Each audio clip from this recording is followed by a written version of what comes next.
Solving polynomials using the quadratic equation.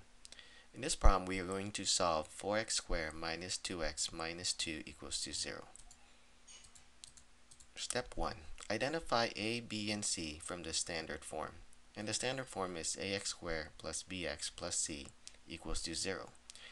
Therefore, a is equal to 4, b is negative 2, and c is negative 2. Step 2. Substitute the corresponding values into the quadratic equation. Given the quadratic equation, we now substitute in for a, b, and c. Step 3. Simplify. Next, we're going to work out the math operations here. All this combined will get us 2 plus or minus square root of 36 over 8. And square root of 36 is 6. Then this will branch off into two results. One is 2 plus 6 over 8, which is 8 over 8, and that reduced to 1.